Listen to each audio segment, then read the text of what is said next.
This is Charlotte Talks. I'm Mike Collins. Among many members of the Black community in America, summer is often marked by family reunions. They are a cause for reconnection, celebration, storytelling, food, and more. And they also have their roots in American history. After emancipation, formerly enslaved people began searching for family members, mothers, fathers, brothers, sisters, children torn away because they were sold. Reunions may be more important than most realize and more wide ranging. The Pew Research Centers discovered that black Americans have wider family networks than other U.S. adults, often including non relatives. Among black adults, Pew reports 77% have at least one non relative they consider to be family. These networks have also have roots in our history. They are connections which help black Americans cope through emancipation, Jim Crow, and economic inequality. And today, they are a way to remember that history, that struggle, and what has been accomplished.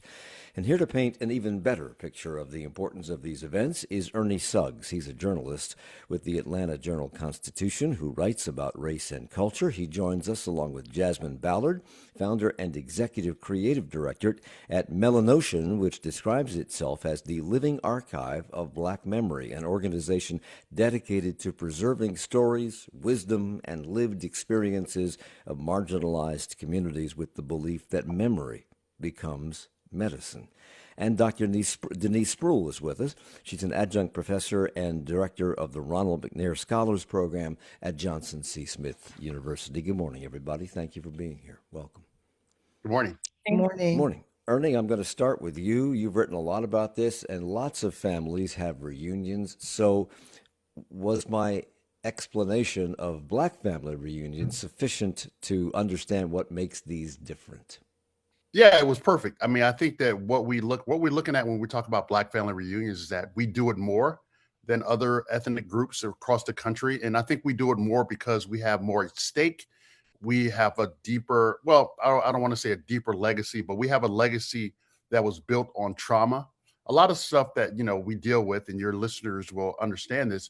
A lot of stuff that we deal with as Black Americans comes from trauma. It comes from slavery. It's rooted in slavery.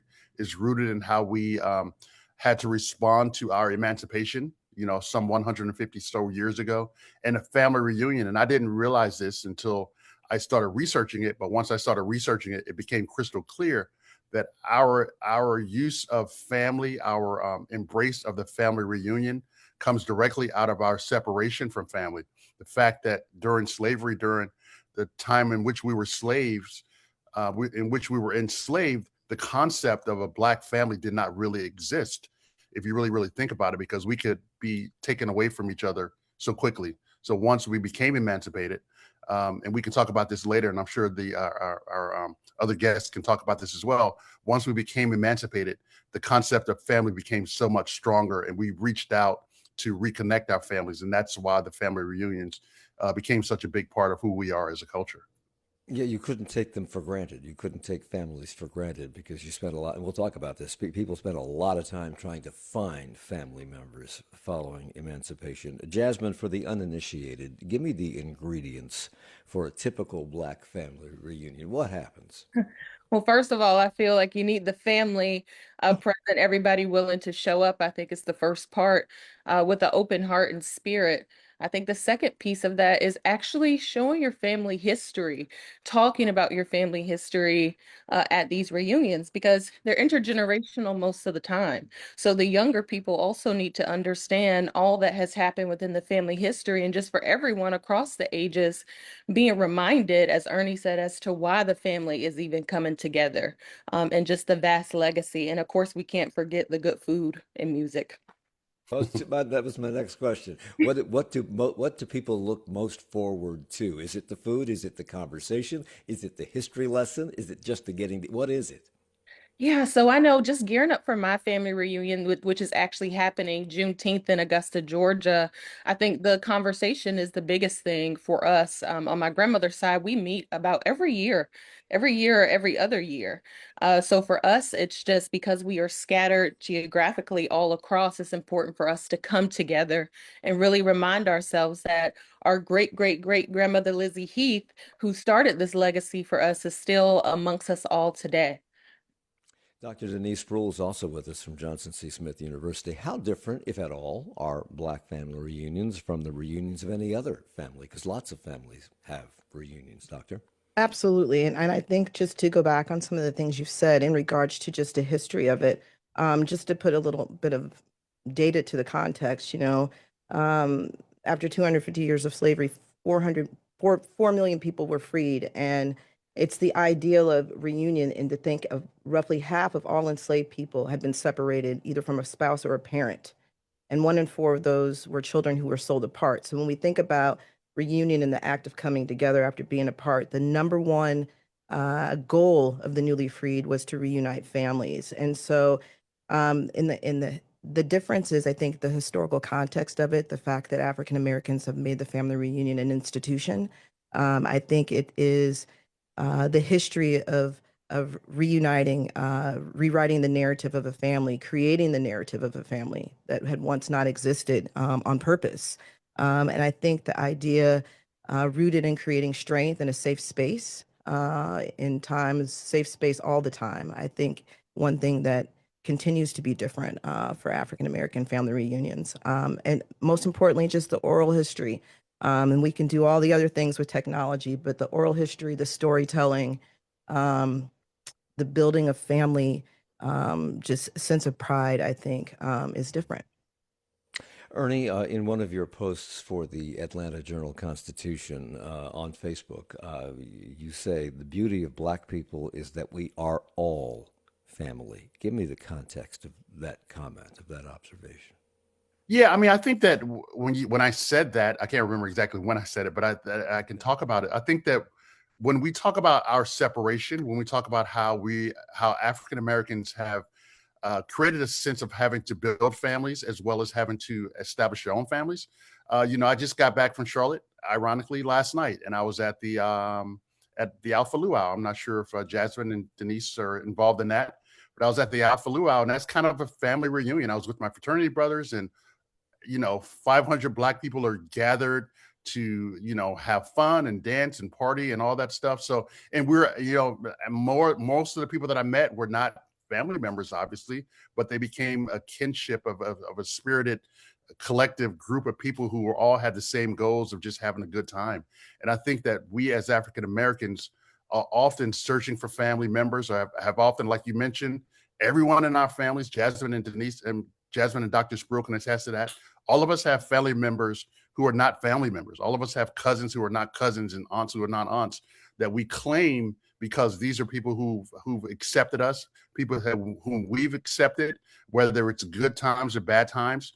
I grew up in Brooklyn, New York, and I have dozens of aunts and uncles that I consider my aunts and uncles that I found out as adults were not, but they were just people who accepted out my family there, and became these family members. So it's a long, complicated labyrinth of maze of Black people who are everyone has what we call in the Black community play cousins.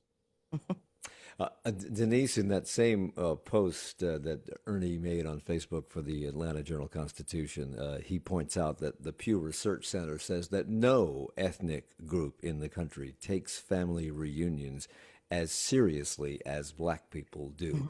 If you agree with that, talk about what that means to a family, a Black family, these reunions. Absolutely. I think just at the root, of course, it's an ability, again, to connect family, to create legacy, of course, to give elders a space to be leaders and to be respected, in particular in the post-emancipation period where that had been denied them when they were enslaved. I think now the family reunion, is not necessarily just, of course, it's surrounded and around the food, but it can be anything from a small gathering to, a weekend affair. It could be a business meeting. It could be church services. It could be, um, I mean, we've done health initiatives at our family reunions just to talk about diabetes and high blood pressure. I mean, it can be all the things, and it could be just as small as just as big, which I don't want people to be scared to even plan one because they think they have to be grandiose, but they can be what you want them to be as long as you are connecting legacy, oral tradition, and community, just community, family community. We're going to talk about in some depth in the next segment about how this all began and why it all began and why it is so meaningful to the first several generations following emancipation and continues to be so today. But Jasmine, why? Why does it continue to be so important today? Why has it? I know it's become a tradition, but traditions sometimes dissipate and fall by the wayside. This is one that does not seem to have done so. Right. I think we just see a widespread failure overall to preserve Black history across our nation. And so, where we can start to fix that is exactly what Dr. Spruill said, right in our families, right at our kitchen tables, right in the church pews, even documenting our own personal stories. And I think the juxt of that really does pop off at a family reunion, right? Where not only are we remembering our family legacies, but we get to see the piece that we play a part of our family stories as well. And it's very crucial to just remember who we are. It's a lot, it has a lot to do with our self-identity work as well when we look at just the institution of a family reunion also.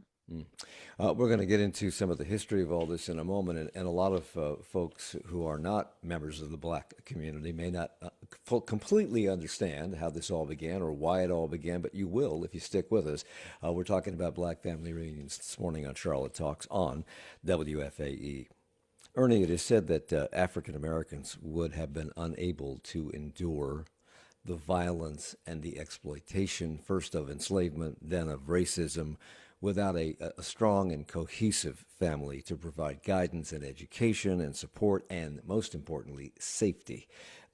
Is that why these reunions are taken so seriously in the community? And does that continue to be the case? Yeah, that continues to be the case, and that's exactly why. I mean, I think if you think about family reunions, you think about the emancipation, you think about the end of slavery. You know, when African Americans were set free, were emancipated, you know, we were just set free out into the country. We were just set free out into the wild. And that did not necessarily mean that we were set free as a family unit, because our brothers and sisters and wives and husbands were often sold from us. You know, between, I think, I don't have the exact figure, and I can look that up as we talk. But, you know, when a lot of times when African Americans were emancipated, you know, you were set out and you spent the rest of your life looking for your son or your daughter or your wife or your husband that, you know, that you had grown up with and had lived with. And that was just kind of like the violence of slavery. People don't understand that the violence of slavery meant that you were treated like cattle or a dog or a pig or a cow, and you could be separated immediately, or you can be separated at any time.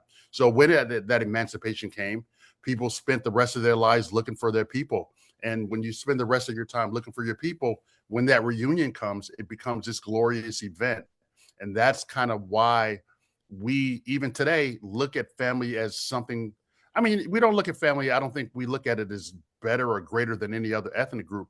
But I do think we look at the reunion aspect of it as greater than other groups, because it was such a struggle to get to where we are. It's always a struggle to get to family and to meet family. And that's something that's kind of today coded inside of us. You know, you had the Great Migration. I grew up in Brooklyn, New York, but my mother was from North Carolina. So she migrated to New York. So we would always talk about going down south. And I think that's part of it as well, just going down south to see our family. It's kind of encoded in your DNA, I would guess, Yes. after all these generations. We have to take a break. We'll come back with more in just a moment. We're talking about Black family reunions on Charlotte Talks on WFAE.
It's Charlotte Talks on listener funded 90.7 WFAE and WFHE. I'm Mike Collins. We're talking about Black family reunions this morning with Ernie Suggs, a journalist with the Atlanta Journal-Constitution. Jasmine Ballard is founder and executive creative director of Melanotion. And Dr. Denise Spruill is an adjunct professor at Johnson C. Smith University.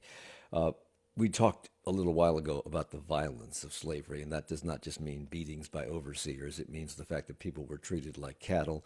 They were personal property, little else, and they were traded and sold and families torn apart. And that's the violence, the real violence of being enslaved. We are a nation, however, of immigrants, Jasmine, and most people can trace their lineage back generations. They may even be able to not just find their country of origin, but they can trace family members. Many Black Americans, I would say most Black Americans, probably cannot to a certain point because they were brought here involuntarily, given new names, bought and sold for centuries. So does that make this reconnection with people that they do know and they do have an ability to trace back even more important? I definitely think it makes it more important. And I think one thing that that Ernie was talking about before we went into break was really just gathering as a community practice in the Black community. And I would say that's what really makes things different for us. It's communal. I think historically for us, we have fought to preserve community because we have been all that we have had. And I think even in this modern day 2026, that practice still shows up, but we have to work hard to just preserve it and make sure people understand the importance of it. And then also when we look back to just the traumas that have happened in our community, I mean, we talk a lot about the generational traumas, but we also have to talk about the blessings of the fact that our communities have always and will always band together. And the family reunion is just an example of that. I don't know if any of people on this panel can answer this question, but I'll throw it to Ernie. This is a little off the topic, but there have been scientific advances that allow us to use DNA to identify people and connections between people. What role, if any, is DNA playing in finding family members who might otherwise be lost forever? Yeah, that's playing a larger and bigger role, a more important role. The DNA, the ancestry.com. One of the story you've read my story, but one of the stories within my story was a woman who met a side of her family that she had never known and decided to travel after 10 years of kind of corresponding with these family members that she had never met, that her father's had shared the last name and never met them and didn't want to meet them, but she met them on DNA. She met them through ancestry.com, and she drove to Mississippi to be a part of this family. So it plays a large role. I do ancestry.com. I've met some family members that I didn't know that I had. And it's been a kind of a blessing to kind of open up another door, another avenue with modern technology to kind of go back in the past and meet family members. Uh, I have to admit that there are members of my family that I just as soon not associate with very often. And I'm just wondering that because of the importance of these reunions in the African American community, does when you factor in there are probably people in your families that you don't get along with, does this does it feel like an obligation? Does it feel like yet another responsibility laid on people that they have to perform this ritual every year or every other year? Is it that, or does that just evaporate? I think really, and I can give my perspective and I'll pass it over to Dr. Spruill. I think that just depends on the family, right? And those potential dynamics. At first, I was going to answer that and say generationally, that may change. But to be honest, some younger people and families really are now the main drivers in making sure these family reunions still come together. I think about my dad's family, my grandfather before he passed, he was that patriarch in the family, making sure that the Ballards met every other year. And now that my grandfather has passed, for 2 years, we have not met or had a reunion. Whereas on my mother's side, the younger people are taking charge, and the elders are making sure that we are in place to be able to continue on this family gathering legacy even after things pass on. So I really think that's just specific to your family. Dr. Sproul?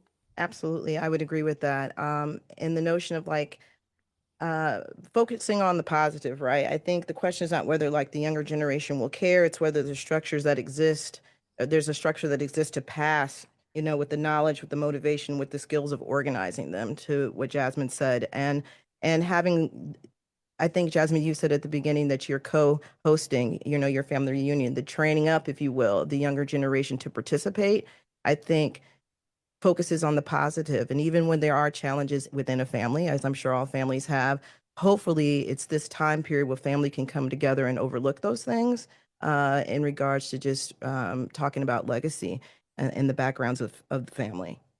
Ernie. And I think the family reunions, particularly in Black communities, take different forms. I can't recall a moment in my family's history where we've had a quote unquote family reunion per se, where we've had t-shirts and people gathered. But we've had graduations, we've had weddings, we've had deaths, unfortunately. And these are these opportunities, again, to kind of gather as a family, to gather as a whole. But we've not had that formal, we're going to have a family reunion, we're going to spend years planning it, we're going to do it every year. We've not done that. But again, we've had these quote unquote reunions where we've gotten together as a family for monumental events. Unfortunately, a lot of those happen to be funerals, which becomes another problem as well, because we definitely need to start getting together as families. If I could add to that, Denise? though, I think that's important. I married into a family that will be celebrating their 57th consecutive family reunion this year over the 4th of July weekend.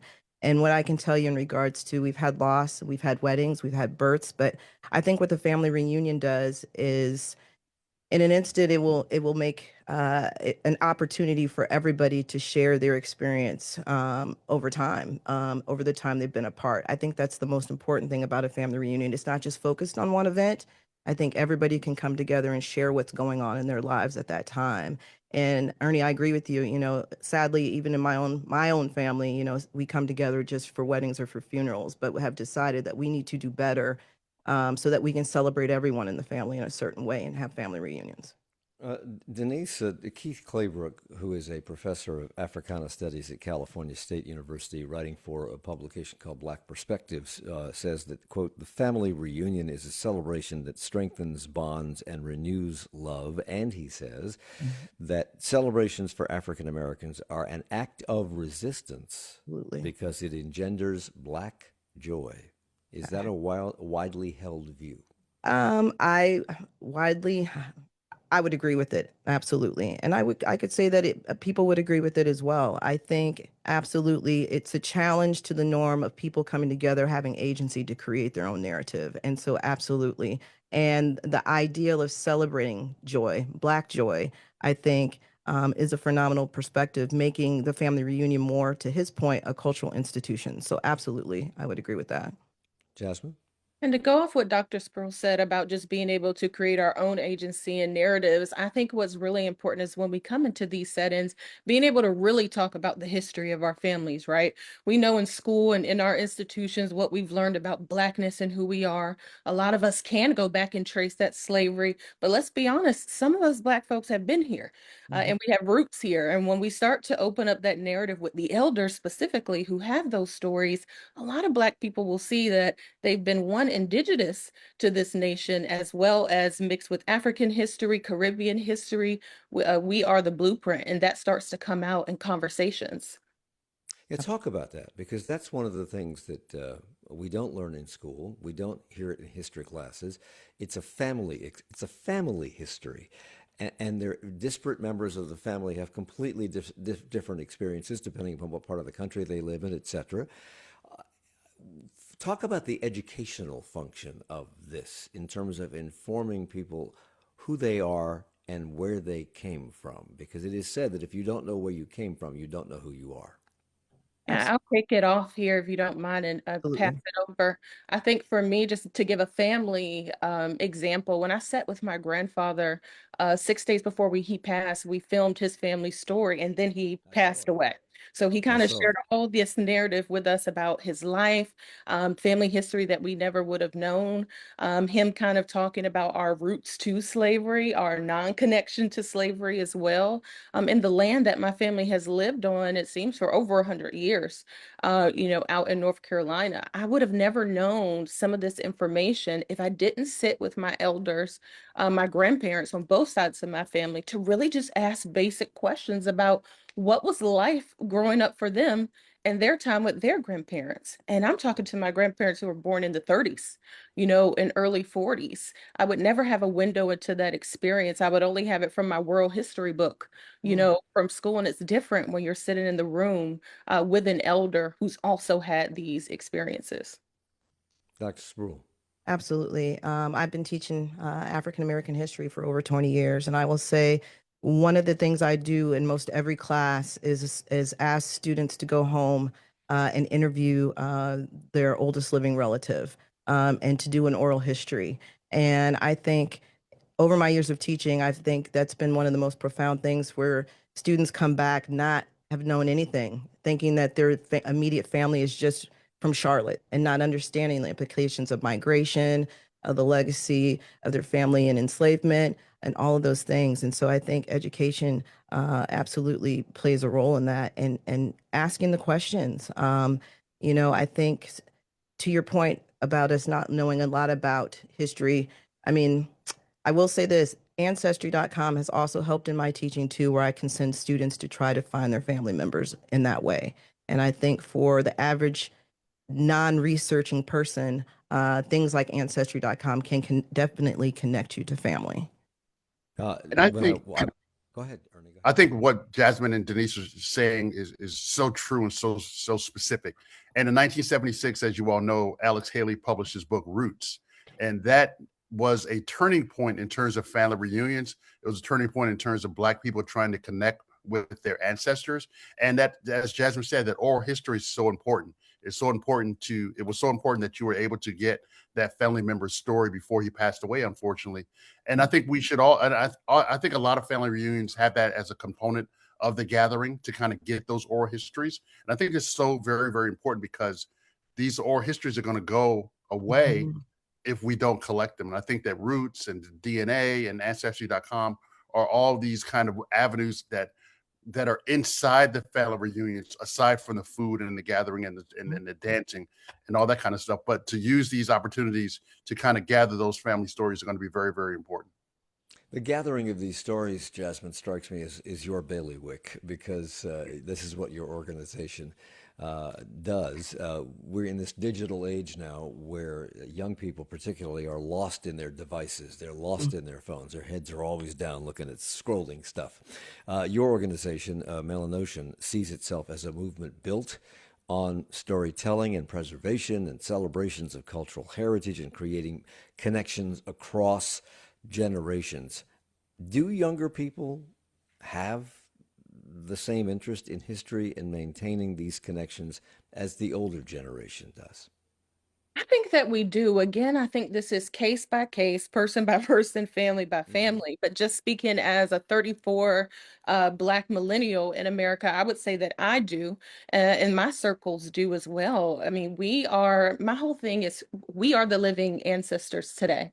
A lot of times when we think of our ancestors, we think of those who have passed. But if we start to think about our documentation or our family archives as something living, we see ourselves as part of that. So back to what Dr. Spruill talked about having that toolkit for the younger generation to be prepared. It's more about the system that we're creating and how we see ourselves a part of that.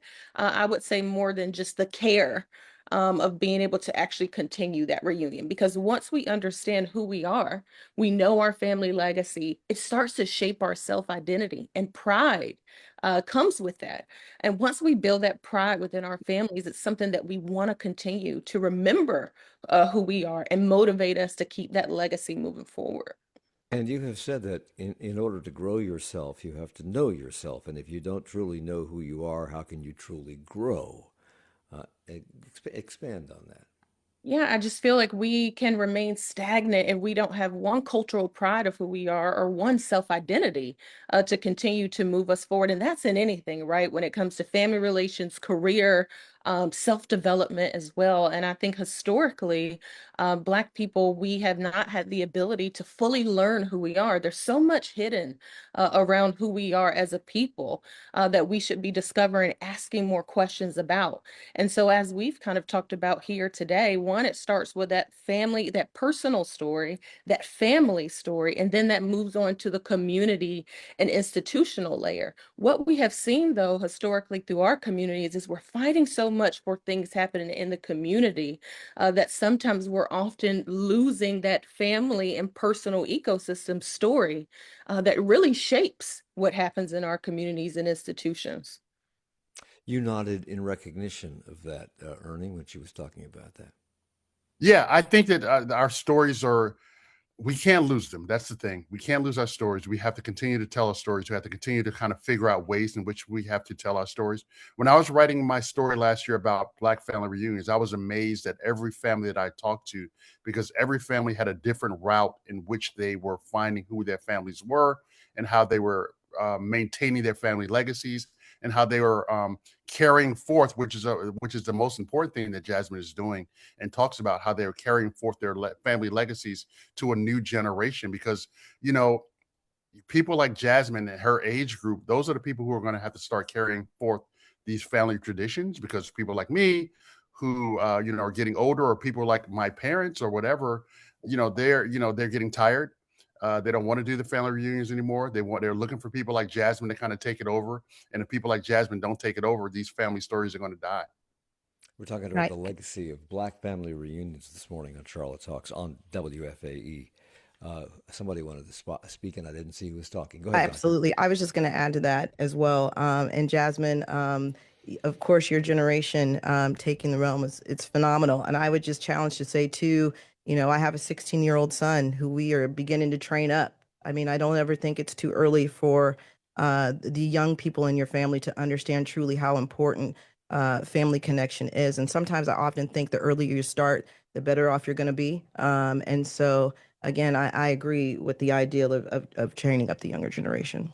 Denise, Ebony Magazine, in an article from last summer, quotes author Veronica Lynn Clark as saying, quote, reconnecting with family isn't just about reunion, it's about repairing Yes. what has been passed down. It's about generational healing. It means naming what was once unspoken, interrupting cycles of pain, and restoring dignity to our lineage so our children inherit something more whole. She calls it sacred work.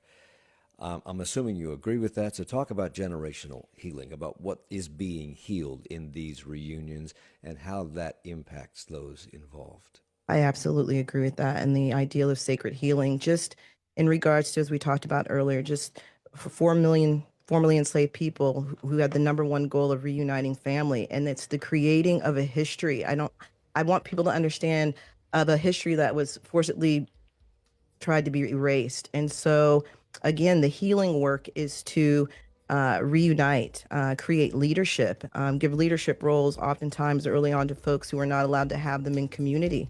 And I with that, think, we have to stop. We have to stop. I'll come back with more in a moment thank in you. Charlotte Talks.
It's Charlotte Talks on WFAE and WFAE.org. I'm Mike Collins. We're talking about Black family reunions this morning. Summertime is the season for that around the country. Ernie Suggs is with us. He is a journalist with the Atlanta Journal-Constitution. Jasmine Ballard is founder and executive creative director of Melanotion. And Dr. Denise Spruill He's an adjunct professor and director of the Ronald McNair Scholars Program at Johnson C. Smith University. We've spoken about these black family reunions as being acts of resistance because they engender black joy. We've talked about these reunions being sacred work because it's reconnection. It's about repairing and healing, generational healing. And you were in the middle of talking about that, Dr. Spruill. Continue. Absolutely. And just, I was going to finish with just saying, reunions at this point, of course, I can't say enough how leadership, purpose, power, restoring Black dignity, I think is one of the most important things that can be challenged under racism. And I think this is what happens at Black family reunions. These black family reunions, as I understand it, and please correct me if I'm wrong, Ernie, have their genesis in the search for family members in the immediate aftermath of emancipation. People looking for people who were torn from their families because of being enslaved. How were these searches in the early days conducted? Well, obviously, it was word of mouth. People walked from state to state, plantation to plantation, former plantation to plantation. They asked questions, but they also put in ads in newspapers. You would see these lost ones ads all over Black newspapers, all over the South, all over white newspapers, all over the South, of people continuously looking for their family members.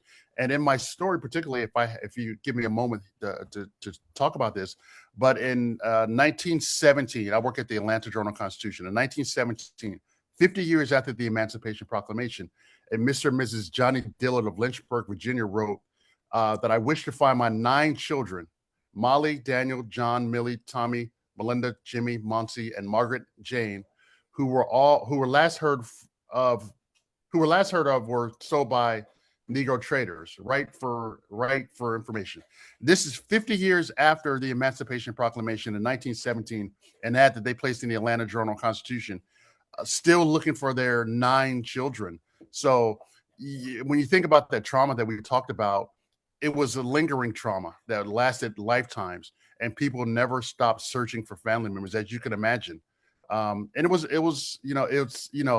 again, out of these ads, only about 2% of these people were ever found, particularly from the ads that were placed in newspapers across the country. But people always search. They continue to search.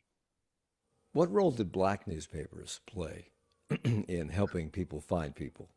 They played a large role, but as you can imagine, Black newspapers were not as prevalent as obviously the Atlanta Journal, the Atlanta Constitution at the time.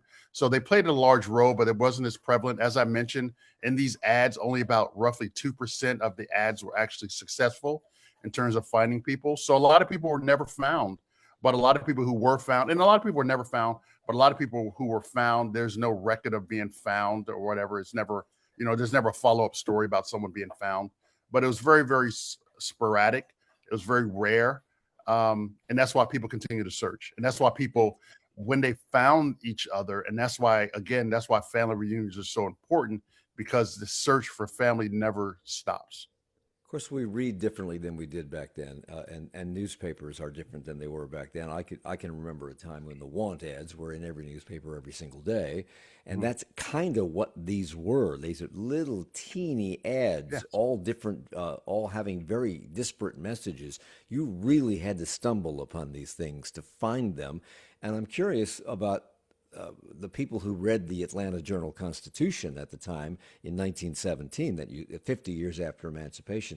Who was reading this? Who might find out about this? Who might know about it? But it seems to be so infinitesimal as to be almost Yeah. impossible.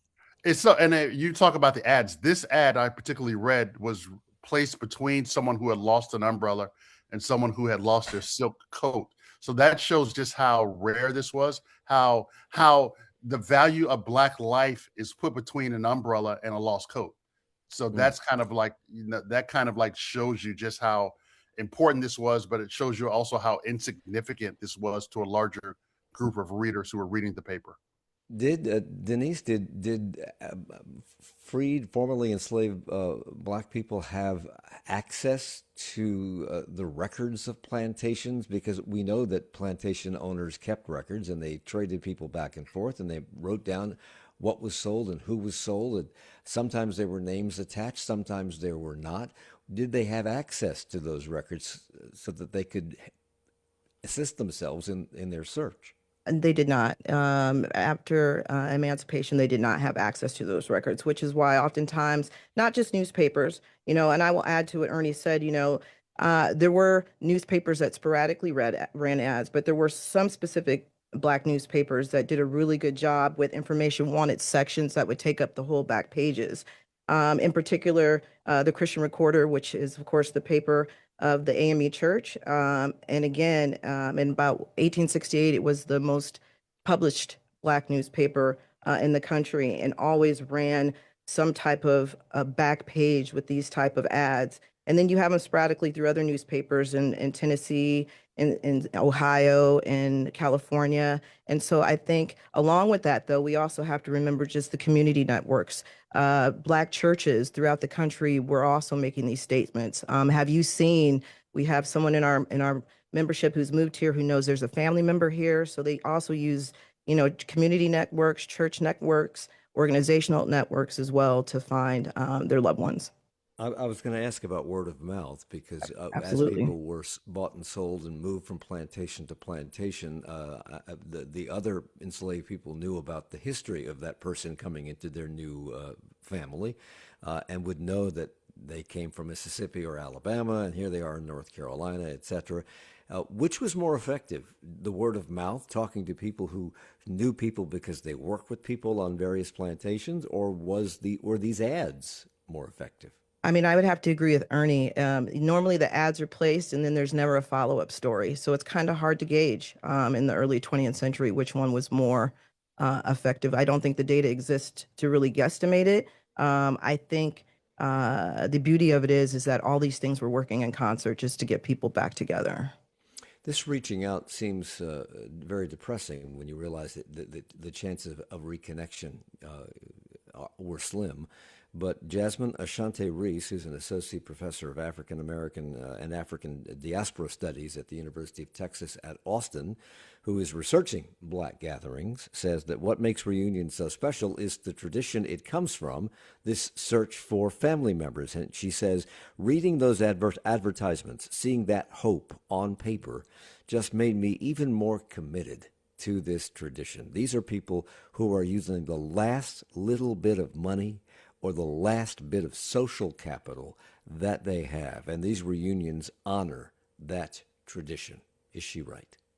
I agree with that. And even just to take a step further back, just with the ads as well, but also just the fact that we now have access through ancestry.com and other sources, the census Yep. records of our families too, where a lot of us can not only see where our families were, the land that they owned or worked on or sharecropped on, but we also can see just how our titles and labels have shifted over time as well too with our family. So I think that when we put that together, census data, together with these advertisements that our families were putting out, it really shapes a picture of who we are culturally and how we should move forward today. Ernie, you mentioned the Great Migration, which happened as people were trying to escape the oppression of Jim Crow in the South. Southern Black Americans moved to the Midwest and the Northeast to escape all of that. It was a voluntary disbursement, but did that increase the importance of having these family reunions?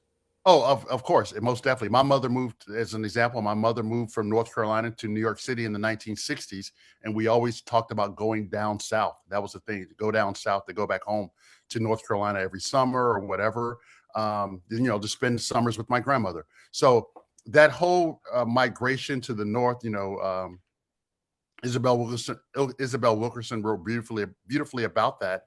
But that whole migration to the north and to the Midwest served as an important connection to our roots back in the South. So we wanted to come back in the South. We wanted to come back. We held those traditions up north, but the South was always kind of pulling us back, coming back home to our families.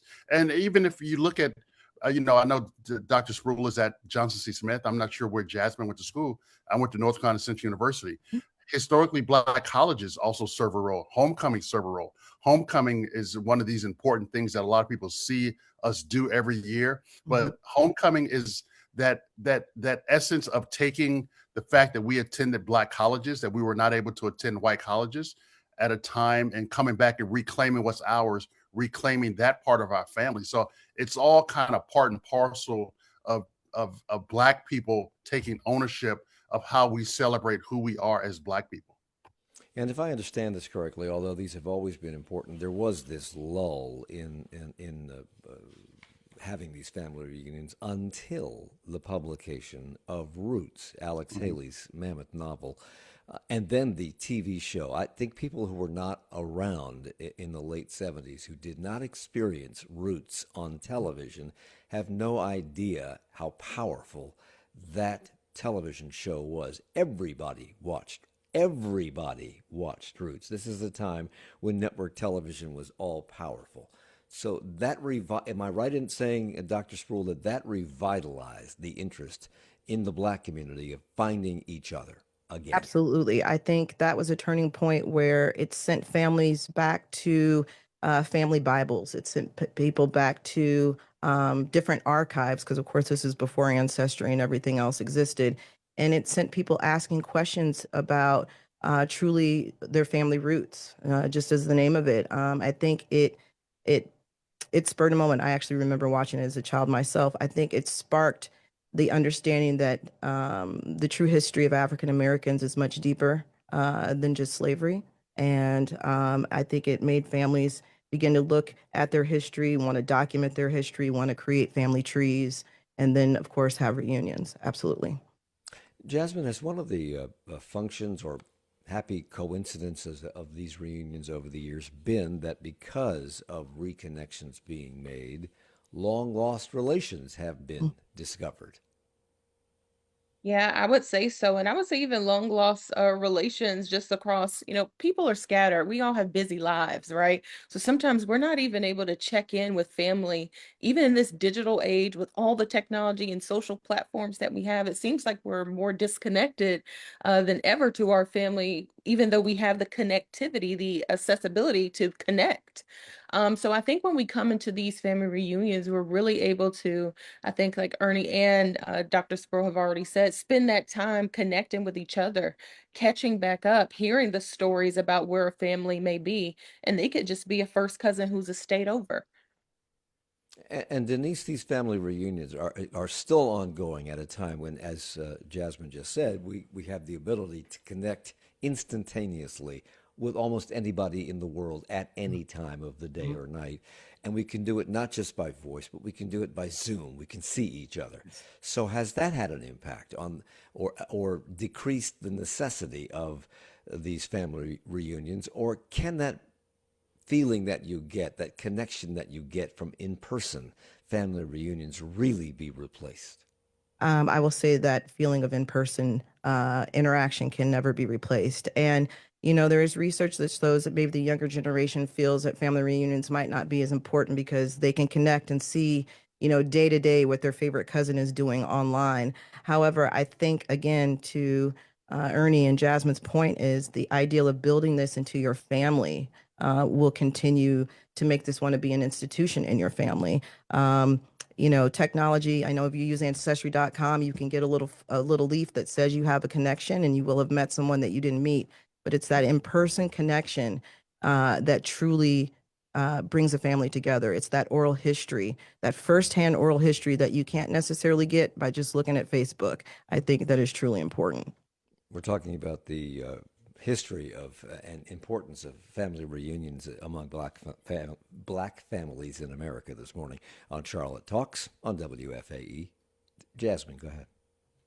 No, I just want to add to that to say that, we do use our genealogy sites as well, but I think the issue is we're overall just struggling to document and preserve our family histories and mostly our cultural heritage in Black communities in a way that our future generations can truly, one, access and see themselves a part of. So while we do have ancestry.com, I think they focus a lot on data and connection, as we've talked about, but they're not really helping a family capture the richness of their tradition. A Black family memory, what your grandma did, how she cooked that Sweetwater cornbread. It's not capturing those cultural narratives.